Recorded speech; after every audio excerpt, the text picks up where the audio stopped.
Good afternoon. In recent years, more and more people have been inclined to cleaner, more ecologically friendly ways of living. Some people can call that movement going green, but it is more accurately defined as sustainability. As a horticulture major, I challenge you to consider how green you are when it comes to your landscape. The Webster's Dictionary defines sustainability as a method of harvesting or using a resource so that the resource is not permanently depleted. There are three key elements involved with sustainability, and all equally play a giant role in the process. The first is environmental stewardship, which involves people conservatively and properly using natural resources that they have been given.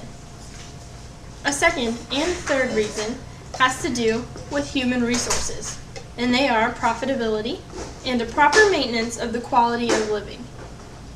J.E. Klett and A. Cummins of Colorado State University wrote an article on sustainability involving a landscaping firm, where they define sustainable landscaping as creating an attractive environment that is in balance with the local climate and requires minimal natural resources. These inputs and resources include fertilizers, pesticides, chemicals, gasoline, diesel, water, and labor. Sustainable landscaping is becoming more and more prevalent, and it is important for all people alike to have a firm grasp on what exactly is involved with the process. Landscaping is exactly that, a process. It begins with long-term future goals for a property, and then it goes from constructing a plan, physically viewing the plot, putting up a design into action, and maintaining the design once it is in the ground, which is a step that is often overlooked. The factors that make a person sustainable and ecologically friendly begin long before a piece of property is even looked at. Consider sustainable landscaping a system. This system could not contain an individual firm without the local ecosystem being included. All communities are also affected by the system, whether they are locally involved or effective worldwide. The system can only run well if all factors, and you, the people, are involved and truly concerned with making sustainable landscaping something to be desired. A landscaping firm should be prepared to be entirely sustainable, but if consumers, researchers, and lawmakers are not putting in the effort to see the system succeed, it will fail. The key to advancing in a system such as sustainable landscaping is the equal desire of all parts and all people involved to take another step forward towards the goal, which is being sustainable. Sustainable landscaping is a process that is achieved through short and long-term goals. These goals are for both firms and customers, and they can be very effective if made realistic and timely. There are a few ways in which we can become more sustainable.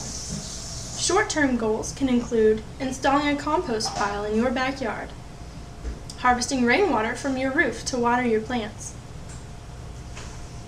and using biodegradable seedling pots to first grow your plants. These can be done on a small budget, and they can aid in improving the environment.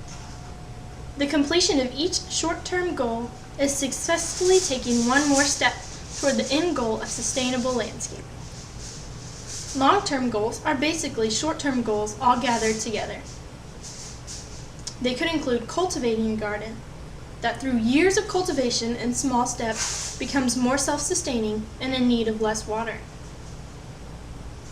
Or you could have a fully stocked pond that now sustains all different types of an ecosystem.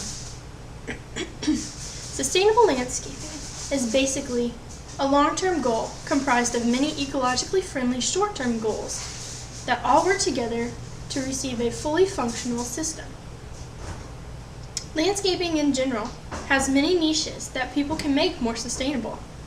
One of those is the knowledge and use of soil and nutrient additions. Texas has many different types of soil, but one thing is common. The nutrients in soil are not renewable resources. Therefore, landscapers have had to come up with ways to reintroduce nutrients that plants need back into the soil. Composting can be a beneficial way to get involved with sustainability. Composting materials such as grass clippings, banana peels, rotten vegetables, dead leaves, and eggshells is advantageous to the consumer and can be exactly what the depleted soil needs. Another way to replenish soil is by applying fertilizer. Fertilizers are concentrations of nitrogen, phosphorus, and potassium, which some plants need more than any others. However, it is important to not over-apply fertilizers, because that negates the sustainability factor of the process. Another main way to sustainably landscape is to choose the right plant for the right spot. If a plant is already adapted to the region's soil type, temperature, and other elements, then it will require less resources and maintenance, making the landscape more sustainable. If you choose the wrong plant for the space designed, it can become weak, stressed, and more susceptible to plant problems. Nothing about a stressed, diseased plant is sustainable or ecologically friendly. It is also important to consider the size the plant will become as an adult. When you are not considerate of the long-term sustainability factor of a design, plants can often be too large or too close to a residence, and that poses a danger problem. Types of plants can be helpful to sustainability factors, as well as some being counter-effective. Planting an evergreen tree close to a home would be helpful in shading it during the summer, therefore reducing air conditioning costs.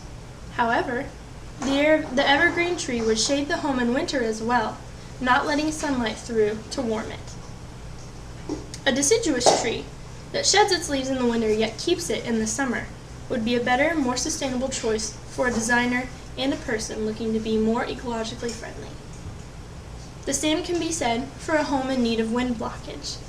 No matter how well built a home can be, a cold, windy day can make the inside of the house colder.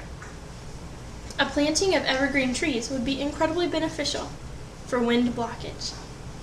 It is important for a person not to put the trees too close to the dwelling though. Safety is just as much a sustainability factor as wind protection is. It is also imperative that you choose well of the actual plants that are going into your garden. The specimens need to be checked, the stems, the leaves, and the roots, for pests, rotting, or any other abnormalities. If the plants are pest-free and the installation area and tools are used also pest-free, then the yard has the opportunity to become quite sustainable. Also, if the design is diverse in regards to plant material, color, size, family, stage of life, then pest problems will be less likely to occur. Also, the plants selected give more diverse homes and nourishment to numerous ecological, biological control species, like birds, other insects, and helpful microorganisms. This biological control is just one of the many sustainable alternatives to using harsh chemicals and pesticides. Many areas of Texas are often plagued by drought, and plant irrigation is becoming more and more regulated, often so much that watering one's own lawn is forbidden. Even more so, ornamental landscape plants are even less important than other plants. It is therefore important for you to select xeric, native plants that are drought tolerant. Drought prevention can also be achieved through using the right organic mulch to aid in keeping the moisture the plant needs in the soil. Plants with similar watering habits should also be grouped closely together, not scattered in random plantings across a design place.